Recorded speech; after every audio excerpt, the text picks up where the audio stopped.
When Morgai, the high priest of the goddess Yohunde, together with the 12 of his most ferocious and efficient underlings, came at the morning twilight to seek the infamous heretic Abon in his house of black gneiss on the headland above the northern main. They were surprised as well as disappointed to find him absent. Their surprise was due to the fact that they had every intention of taking him unawares, for all their plots against Abon had been carried on with meticulous privacy in underground vaults with soundproof bolted doors, and they themselves had made the long journey to his house in a single night, immediately following the hour of his condemnation. They were disappointed because the formidable writ of arrest, with symbolic flame-etched runes on a scroll of human skin, was now useless, because there seemed to be no early prospect of trying out the ingenious agonies, the intricately harrowing ordeals which they had devised for Abon with such care. Morgai was especially disappointed, and the malisons which he muttered when the emptiness of the topmost room had revealed itself were of truly Kabbalistic length and fearfulness.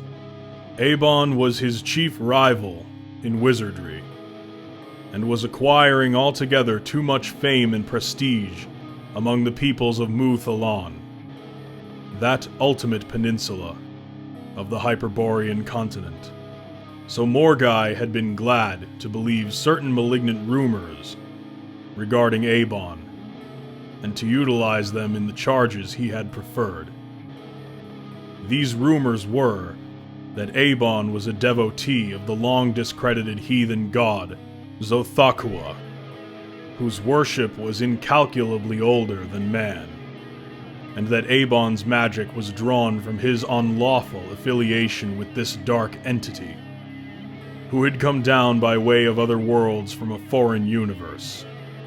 In primeval times, when the earth was still no more than a steaming morass, the power of Zothakua was still feared, and it was said that those who were willing to forego their humanity by serving him would become the heritors of antimundane secrets, and the masters of a knowledge so awful that it could only have been brought from outlying planets coeval with night and chaos. The House of Abon was built in the form of a pentagonal tower, and possessed 5 stories, including the 2 that were underground.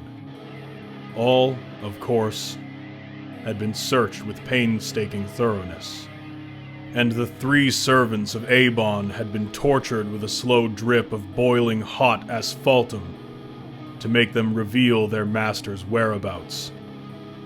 Their continued denial of all knowledge after a half hour of this was taken as proof that they were genuinely ignorant. No sign of a subterranean passage was unearthed by delving in the walls and floor of the lower rooms, though Morgai had even gone so far as to remove the flagstones beneath an obscure image of Zothakua, which occupied the nethermost. This he had done with extreme reluctance, for the squat fur-covered god with his bat-like features and sloth-like body was fearsomely aberrant to the high priest of the elk goddess, Yohunde. Recovering in renewed search to the highest room of Abon's tower, the inquisitors were compelled to own themselves baffled. There was nothing to be found but a few articles of furniture, some antique volumes on conjuration such as might be owned by any sorcerer, some disagreeable and gruesome paintings on rolls of pterodactyl parchment, and certain primitive urns and sculptures and totem poles of the sort that Abon had been so fond of collecting. Zothakua, in one form or another, was represented in most of these, his face even leered with a bestial solemnness from the urn handles, and he was to be found in half the totems, which were those of subhuman tribes, along with the seal, the mammoth, the giant tiger, and the aurochs. Morgai felt that the charges against Abon were now substantiated beyond all remaining doubt. For surely no one who was not a worshipper of Xothaqua would care to own even a single representation of this loathsome entity. However, such additional evidence of guilt, no matter how significant or damnatory, was of small help in finding Abon. Staring from the windows of the topmost chamber, where the walls fell sheer to the cliff and the cliff dropped clear on two sides to a raging sea 400 feet below, Morgai was driven to credit his rival with superior resources of magic. Otherwise, the man's disappearance was altogether too much of a mystery. And Morgai had no love for mysteries, unless they were part of his own stock in trade. He turned from the window and re-examined the room with minutely careful attention. Abon had manifestly used it as a sort of study. There was a writing table of ivory with reed pens and various colored inks in little earthen pots. There were sheets of paper made from a kind of calamite, all scribbled over with odd astronomical and astrological calculations that caused Morgai to frown because he could not understand them. On each of the 5 walls there hung one of the parchment paintings, all of which appeared to be the work of an aboriginal people. Their themes were blasphemous and repellent, and Xothaqua figured in all of them. Amid forms and landscapes whose abnormality and sheer uncouthness may have been due to the half-developed technique of the primitive artists, Morgai now tore them from the walls one by one, as if he suspected that Abon might, in some manner, be concealed behind them. The walls were now entirely bare, and Morgai considered them for a long time, amid the respectful silence of his underlings. A queer panel, high up in the southeastern side above the writing table, had been revealed by the removal of one of the paintings. Morgai's heavy brows met in a long black bar as he eyed this panel. It was conspicuously different from the rest of the wall, being an oval-shaped inlay of some reddish metal that was neither gold nor copper, a metal that displayed an obscure and fleeting fluorescence of rare colors when one peered at it through half-shut eyelids. But somehow it was impossible, with open eyes, to even remember the colors of this fluorescence. Morgai, who perhaps was cleverer and more perspicacious than Abon had given him credit for being, conceived a suspicion that was apparently baseless and absurd, since the wall containing the panel was the outer wall of the building, and could give only on the sky and sea. He climbed upon the writing table and struck the panel with his fist. The sensations which he felt, and the result of the blow, were alike astounding. A sense of icy cold so extreme that it was hardly distinguishable from extreme heat ran along his hand and arm through his whole body as he smote the unknown reddish metal, and the panel itself swung easily outward, as if on unseen hinges, with a high sonorous clang that seemed to fall from an incomputable distance. Beyond it, Morgai saw that there was neither sky nor sea nor in fact anything he had ever seen or heard of, or even dreamed of in his most outrageous nightmares. He turned to his companions. The look on his face was half amazement, half triumph. "Wait here until I return," he commanded, and leapt headlong through the open panel. The charges that had been brought against Abon were indeed true. The sagacious wizard, in his lifelong study of laws and agencies both natural and supernatural, had taken account of the myths that were prevalent in Mu Thalon regarding Xothaqua, and had thought it conceivably worthwhile to make a personal investigation of this obscure pre-human entity. He had cultivated the acquaintance of Zothakua, who, in the desuetude of his worship, was now driven to lead an existence wholly subterranean. He had offered the prescribed prayers, he made the sacrifices that were most acceptable, and the strange, sleepy little god, in return for Abon's interest and his devotion, had confided to him certain information that was more than useful in the practice of the black arts. Also, he had presented Abon with some autobiographical data that confirmed the popular legends in more explicit detail. For reasons which he did not specify, he had come to Earth in former aeons from the planet Sychranosh, the name by which Saturn was called in Muthalan, and Sychranosh itself had been merely a way station in his travels from remoter worlds and systems. As a special wizard, after years of service and burnt offerings, he presented to Abon a large, thin oval plate of some ultra-telluric metal, instructing him to have it fitted as a hinged panel in an upper room of his house. The panel, if swung outward from the wall on open air, would have the peculiar property of giving admittance to the world Sychranosh, many million miles away in space. According to the vague and somewhat unsatisfactory explanation vouchsafed by the god, this panel, being partly wrought from a kind of matter which belonged to another universe than man's, possessed uncommon radiative properties that served to ally it with some higher dimension of space, through which the distance to astronomically remote spheres was a mere step. Zothakua, however, warned Abon not to make use of the panel unless in time of extreme need, as a means of escape from otherwise inevitable danger, for it would be difficult, if not impossible, to return to Earth from Sychranosh, a world where Abon might find it anything but easy to acclimate himself, since the conditions of life were very different from those in Muthalan, even though they did not involve so total an inversion of all the Terrene standards and norms as that which prevailed in the more outlying planets.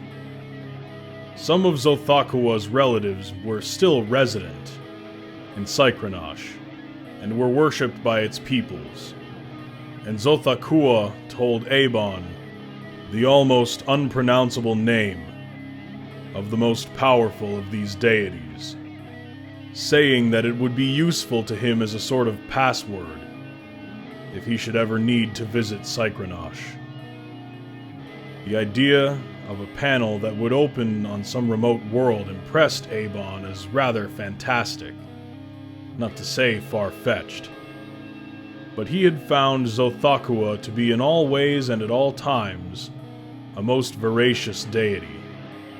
However, he made no trial of the panel's unique virtues, till Zothakua, who maintained a close surveillance of all underground doings, had warned him of the machinations of Morgai and the process of ecclesiastic law that were being instituted in the vaults below the temple of Yaoundé.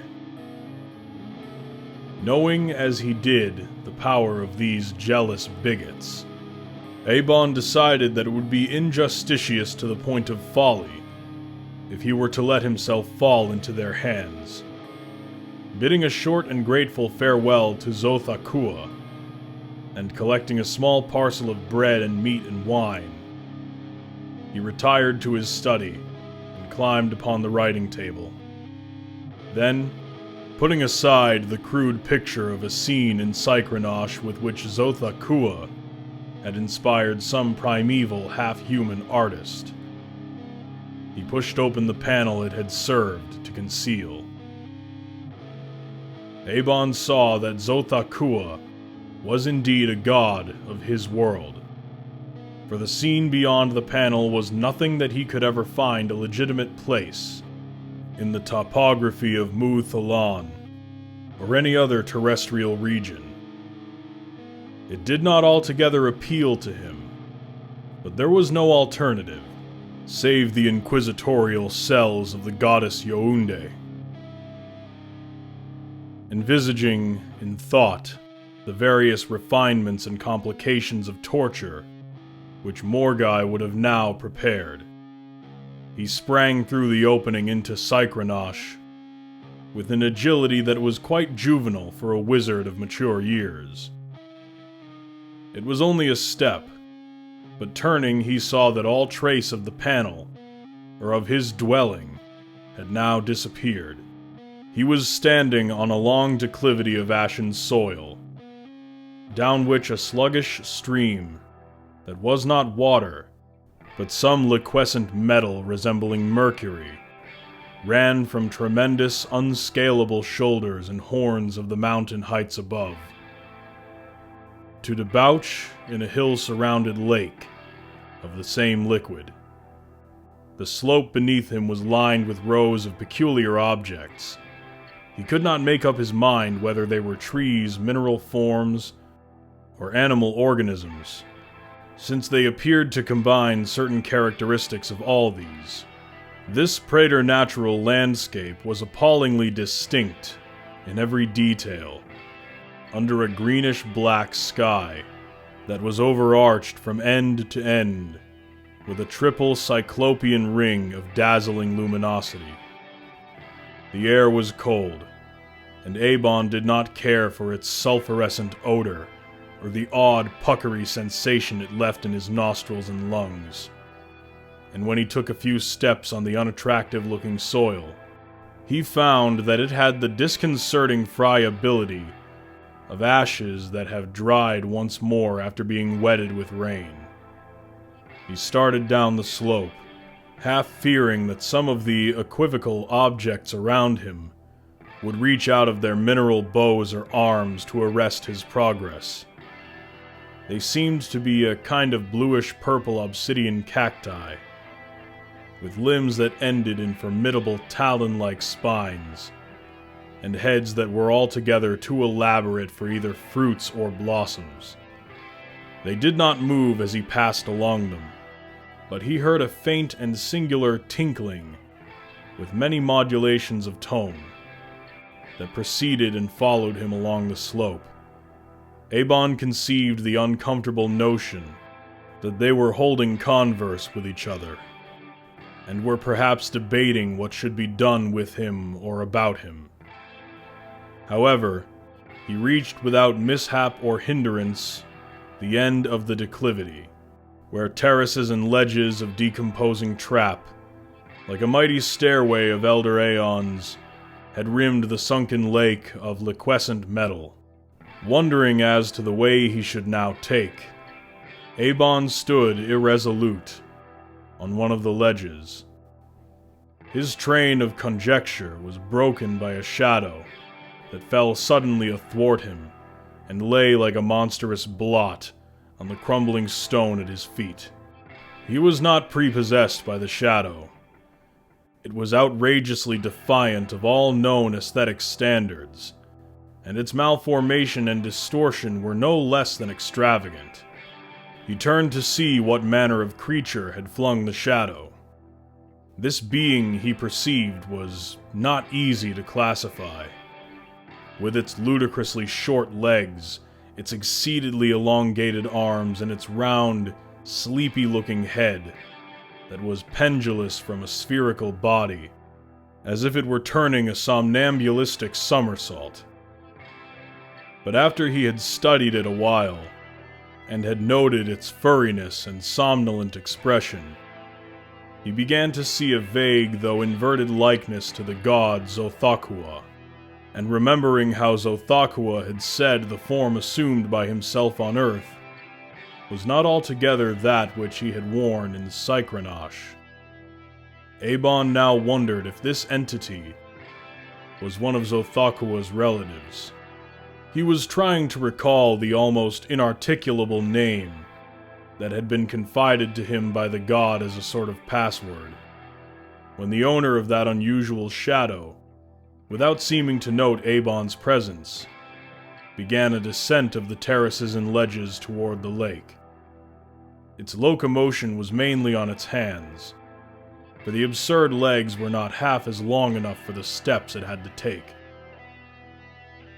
Arriving at the lake's edge, the creature drank of the liquid metal in a hearty and copious manner that served to convince Abon of its godship, for surely no being of an inferior biologic order would quench its thirst with a beverage so extraordinary. Then, reascending to the ledge where Abon stood, it paused and appeared to notice him for the first time. Abon had finally remembered the outlandish name for which he was groping. Hazayo Quag Munzaga, he sought to articulate. Doubtless the result was not wholly comfortable to Psychronosian rules, but Abon did the best he could with the vocal organs at his command. His auditor seemed to recognize the word, for it peered at Abon a little less sleepily than before, with its inversely situated eyes, and even deigned to utter something which sounded like an attempt to correct his pronunciation. Abon wondered how he was ever to learn such a language, or, having learned it, how he was ever to pronounce it. However, it heartened him a little to find that he was understood at all.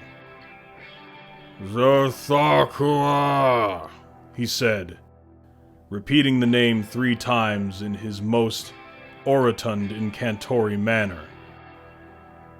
The topsy-turvy being opened its eyes a trifle more, and again admonished him, uttering the word Zothakua with an indescribable abbreviation of vowels and thickening of consonants.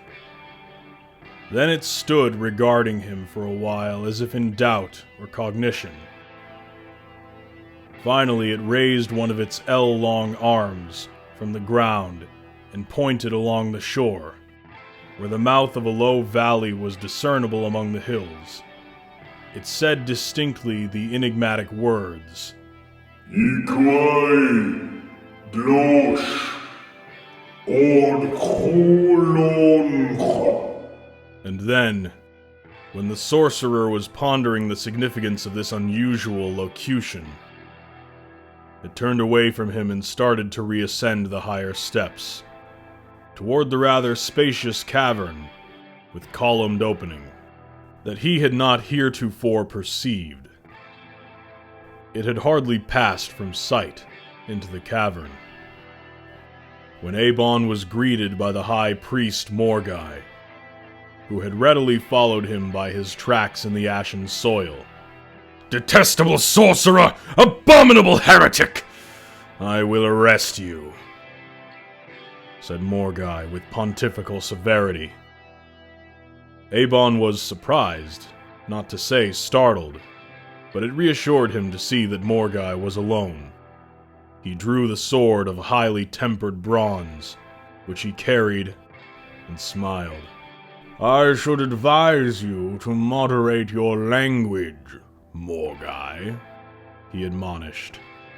Also, your idea of arresting me is slightly out of place now, since we are alone together on Psychronosh, and Muthalon and the temple cells of Yaoundé are many million miles away. Morgai did not appear to relish this information. He scowled and muttered, I suppose this is some more of your damnable wizardry. Abon chose to ignore this insinuation. I have been conversing with one of the gods of Psychronosh, he said magniloquently. The god, whose name is Zulquaigmazar, has given me a mission to perform. a message to deliver, and has indicated the direction in which I should go. I suggest that you lay aside our little mundane disagreement and accompany me. Of course, we could slit each other's throats or eviscerate each other, since we are both armed, but under the circumstances, I think you will see the puerility, not to mention the sheer inutility, of such a proceeding. If we both live, we may be of mutual use and assistance. In a strange world whose problems and difficulties, if I mistake not, are worthy of our united powers. Morgai frowned and pondered.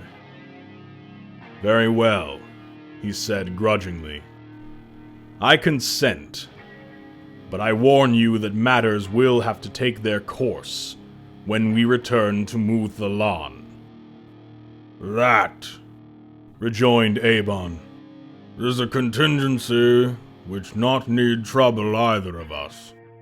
Shall we start? The two Hyperboreans had been following a defile that wound away from the lake of fluid metal, among hills whose vegetation thickened and grew more various as their height decreased. It was the valley that had been indicated to the sorcerer by the topsy-turvy biped. Morgai, a natural inquisitor in all senses, was plying Abon with questions. Who or what is the singular entity that disappeared in a cavern just before I accosted you? That was the god Zul-Quaigmanzar. And who, pray, is this god? I must confess that I never heard of him. He is the paternal uncle of Zothakua. Morgai was silent, except for a queer sound that might have been either an interrupted sneeze or an exclamation of disgust. But after a while he asked, "And what is this mission of yours?" That will be revealed in due time, answered Abon with sententious dignity. I am not allowed to discuss it at present. I have a message from the god which I must deliver only to the proper persons. Morgai was unwillingly impressed. Well, I suppose you know what you are doing and where you're going. Can you give me any hint as to our destination? That, too, will be revealed in due time. The hills were lapsing gently to a well-wooded plain whose flora would have been the despair of earthly botanists. Beyond the last hill, Abon and Morgai came to a narrow road that began abruptly and stretched away in the distance. Abon took the road without hesitation. Indeed, there was little else to do, for the thickets of mineral plants and trees were rapidly becoming impenetrable. They lined the way with serrate branches that were like sheaves of darts and daggers, of sword blades and needles. Abon and Morgai soon noticed that the road was full of large footprints, all of them circular in form and rimmed about with the marks of protruding claws. However, they did not communicate their misgivings to each other. After an hour or two of progress along the yielding ashy thoroughfare, amid the vegetation that was more horrent than ever with knives and caltrops, the travelers began to remember that they were hungry. Morgai, in his haste to arrest Abon, had not breakfasted, and Abon, in his natural hurry to evade Morgai, had committed a like omission. They halted by the wayside, and the sorcerer shared his parcel of food and wine with the priest. They ate and drank with frugality, however, since the supply was limited, and the landscape about them was not likely to yield any viands that were suitable for human sustenance. With strength and courage revived by this little refection, they continued their journey. They had not gone far when they overtook a remarkable monster that was plainly the originator of the numerous footprints. It was squatting down with its armored haunches toward the travelers, filling the whole road for an indeterminable distance ahead. They could see that it was possessed of a myriad of short legs, but they could form no idea of what its head and forequarters were like. Abon and Morgai were much dismayed. "Is this another of your gods?" asked Morgai ironically. The sorcerer did not reply, but he realized that he had a reputation to sustain. He went boldly forward and cried out, "Hazul Quagmanza!" in the most resonant bellow that he could summon. At the same time, he drew his sword and thrust it between two plates of the horny mail that covered this monster's hindquarters. Greatly to his relief, the animal began to move and resumed its march along the road. The Hyperboreans followed it, and whenever the creature slackened its pace, Abon would repeat the formula which he had found so effective. Morgai was compelled to regard him with a certain awe. They traveled on in this manner for several hours. The great luminous triple ring still arched over the zenith, but a strangely small and chilly sun had now intersected the ring and was declining toward the west of Cycronosh. The forest along the way was still a high wall of sharp metallic foliage, but the roads and paths and byways were now branching off from the one that the monster followed. All was very silent, except for the many-footed shuffling of this uncouth animal, and neither Abon nor Morgai had spoken for miles. The High Priest was regretting more and more his rashness in pursuing Abon through the panel, and Abon was wishing Zothakua had given him the entree to a different sort of world. They were startled out of their mendations by a sudden clamor of deep and booming voices that rose from somewhere in advance of the monster.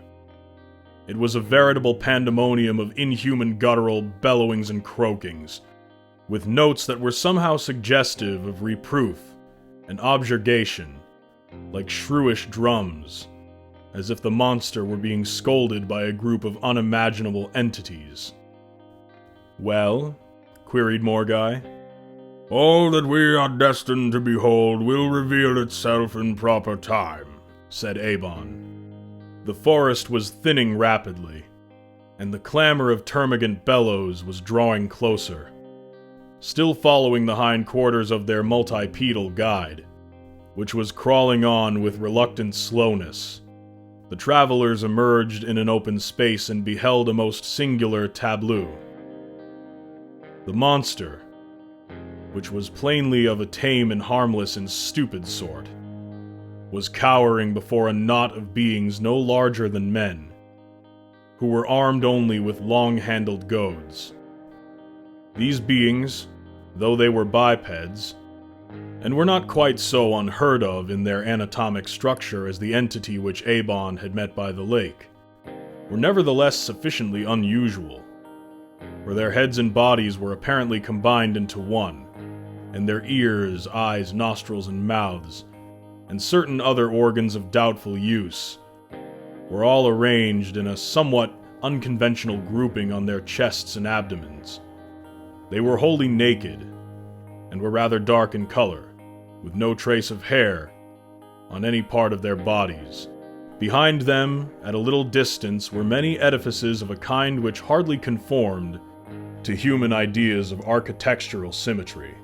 Abon strode valorously forward, with Morgai following discreetly. The torso-headed beings ceased their scoldings of the fawning monster and peered at the Earth men with expressions that were difficult to read on account of the odd and baffling relationship of their features.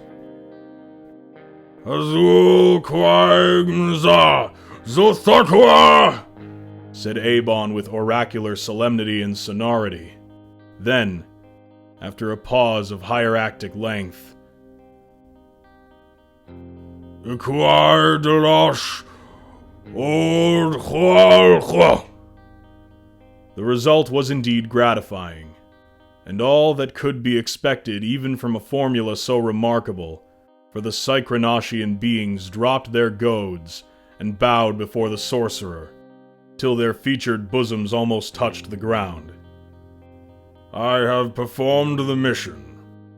I have delivered the message given me by Hazual Quagmanzar, said Abon to Morgai.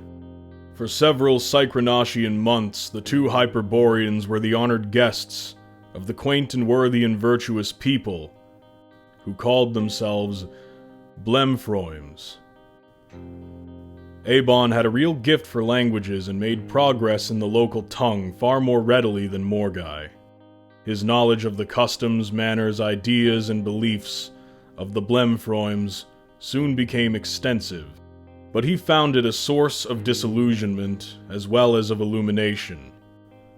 The armored monster that he and Morgai had driven before them so valiantly was, he learned, a domestic beast of burden that had strayed away from its owners amid the mineral vegetation of the desert lands adjoining Vlorch, the chief town of the Blemfroims. The genuflections with which Abon and Morgai had been greeted were only an expression of gratitude for the safe return of this beast, and were not, as Abon had thought, an acknowledgement of the divine names he had quoted and the fearsome phrase, Equi Dlosh Od Klonch.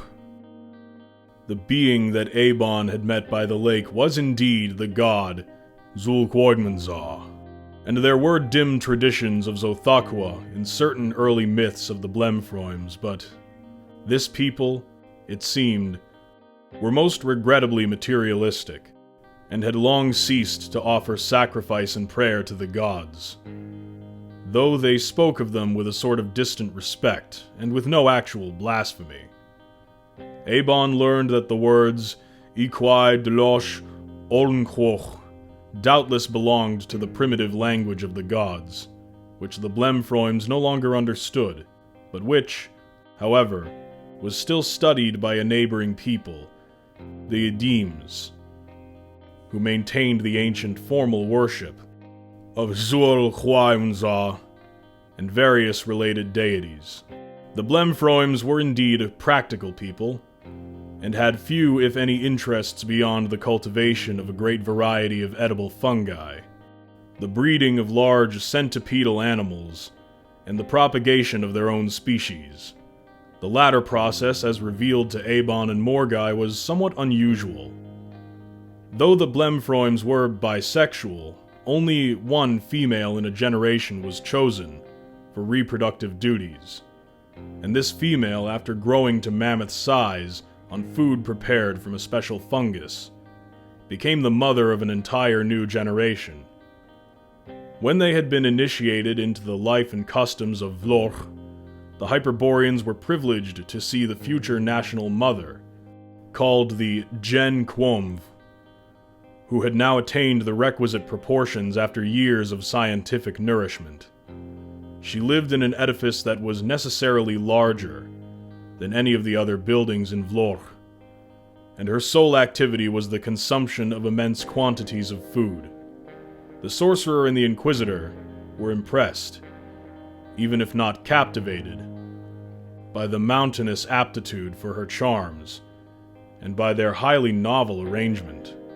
They were told that the male parent, or parents, of the forthcoming generation had not yet been selected.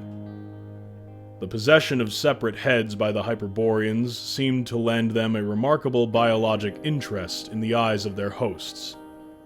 The Blemfroims, it was learned, had not always been headless, but had reached their present physical conformation through a slow process of evolution, in which the head of the archetypical Blemfroim had been merged by imperceptible degrees with the torso.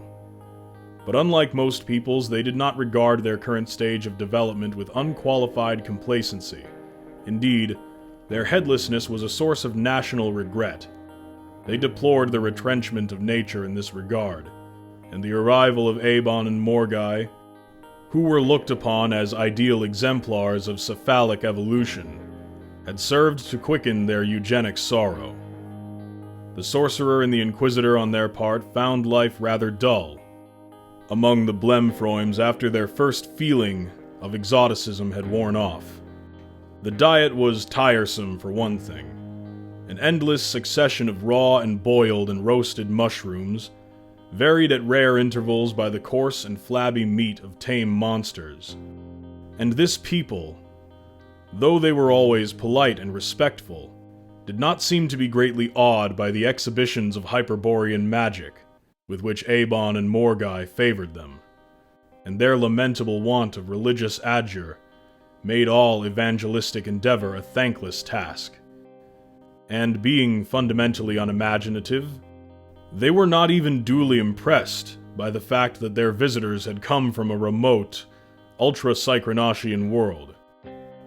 I feel, Abon said to Morgai one day, that the god was sadly mistaken in deigning to send this people a message of any sort.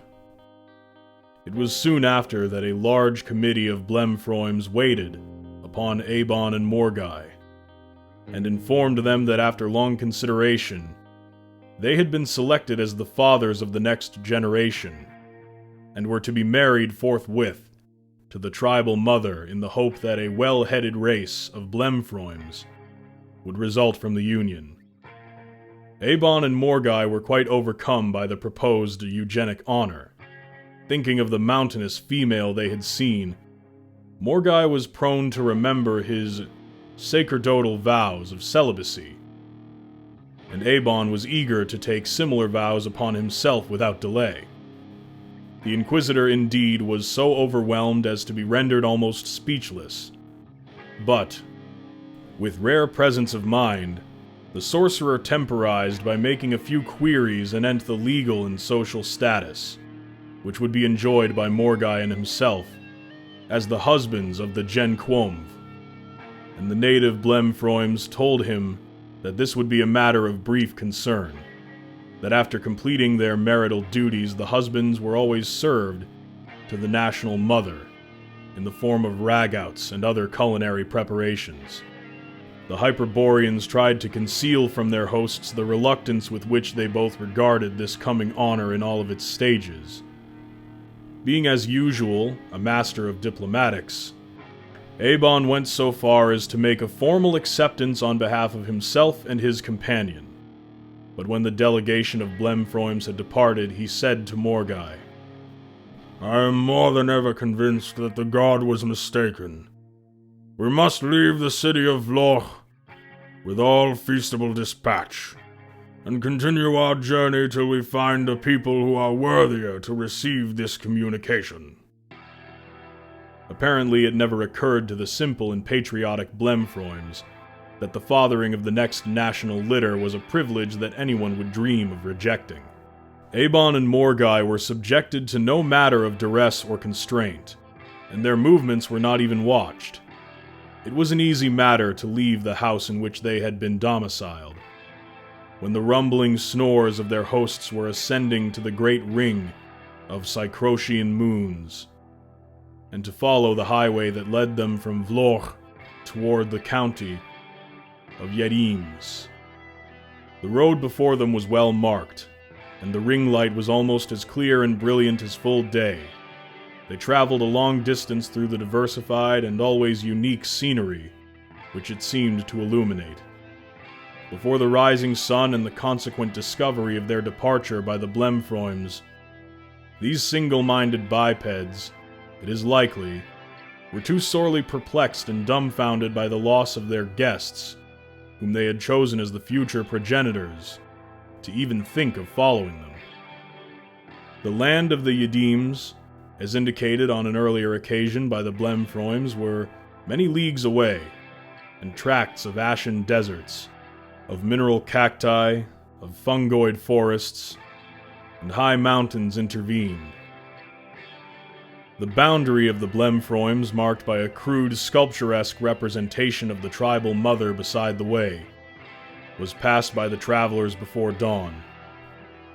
And after the following day they journeyed among more than one of these unusual races, who diversify so widely the population of Saturn.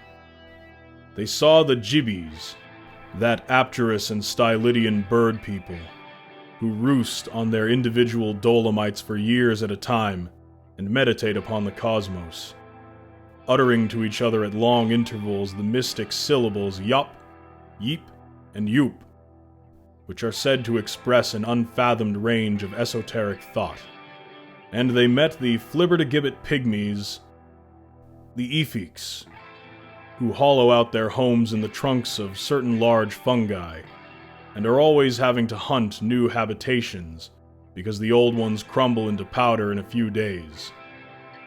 And they heard the underground croaking of that mysterious people, the Glongs, who dread not only the sunlight but also the ring light, and who have never yet been seen by any of the surface dwellers. By sunset, however, Abon and Morgai had crossed the domains of all the aforementioned peoples, and had even climbed the lower scarps of those mountains which still divided them from the land of the Yedims.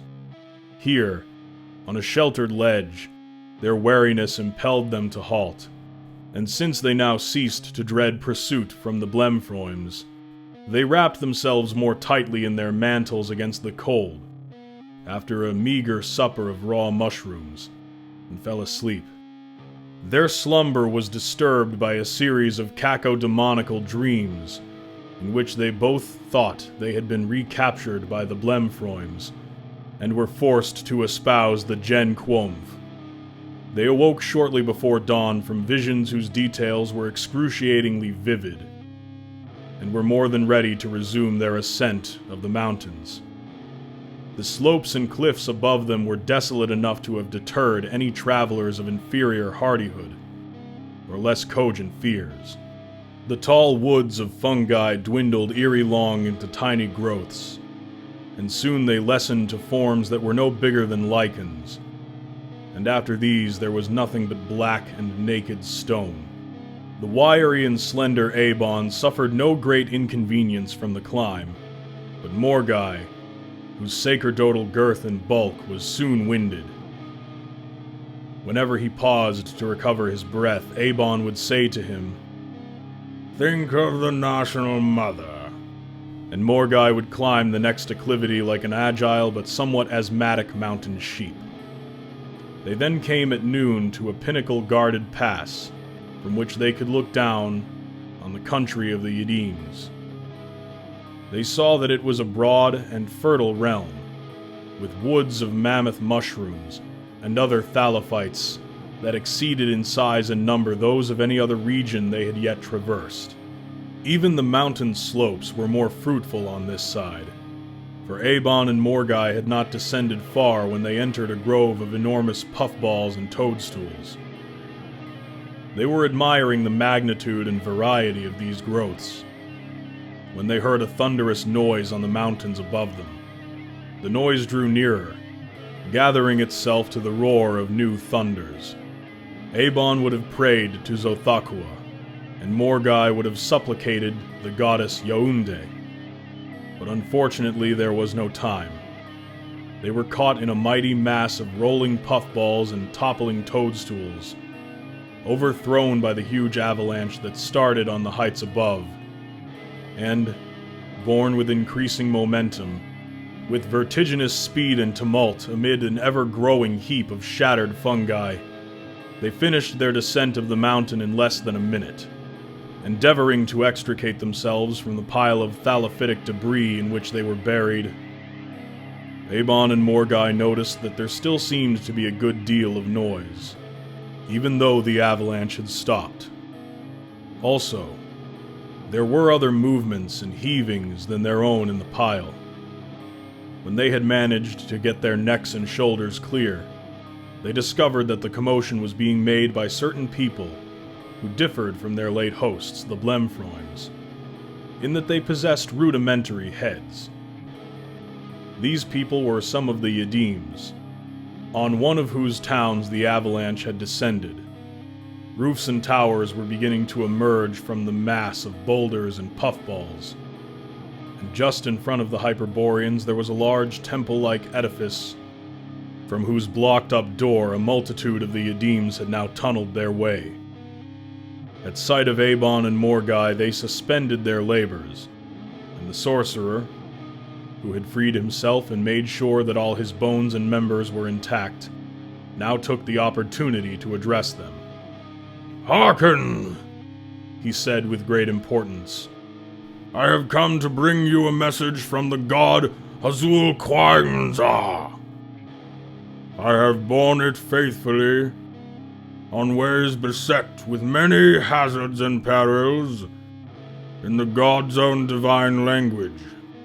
It runs thus: Equi drosh on quoch."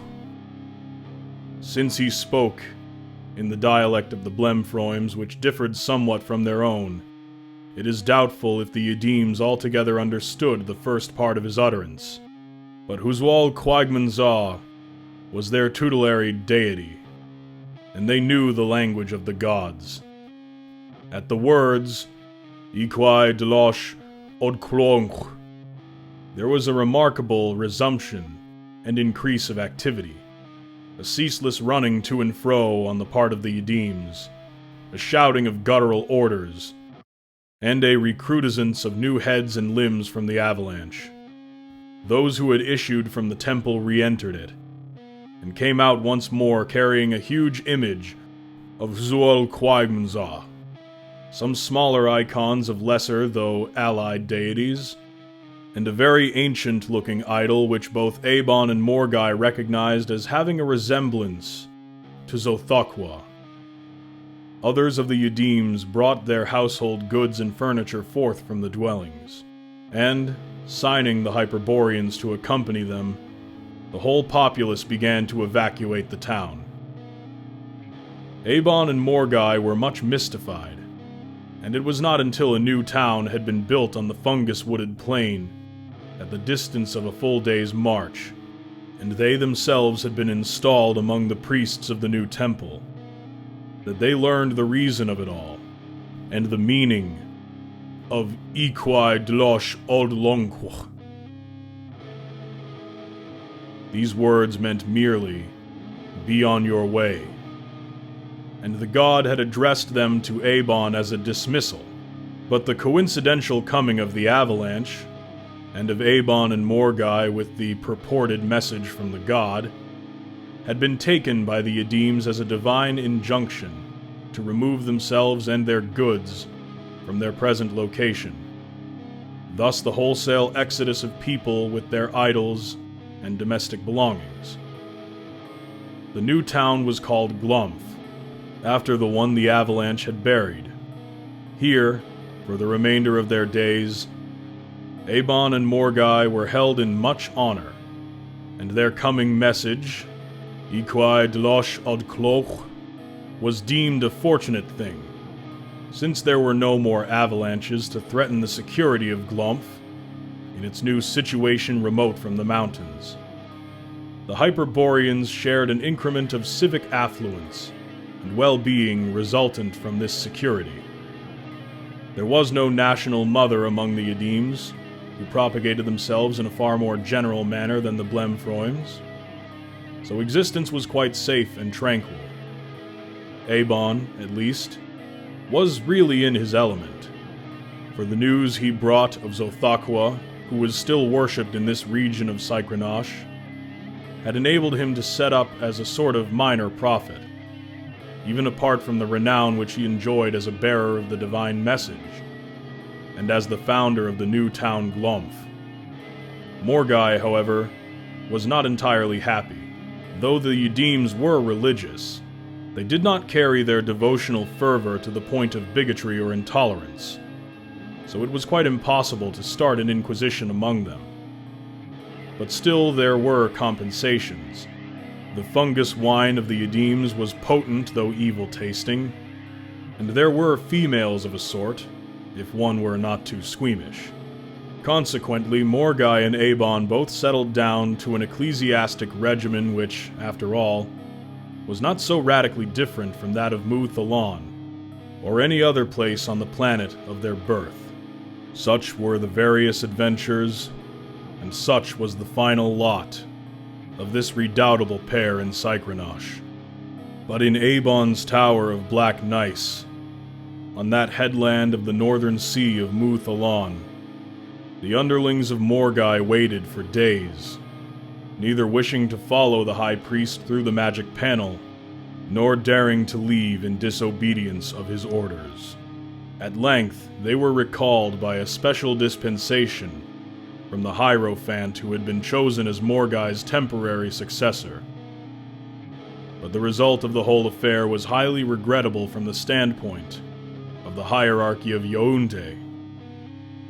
It was universally believed that Abon had not only escaped by virtue of the powerful magic he had learned from Zothakwa, but had made away with Morgai into the bargain.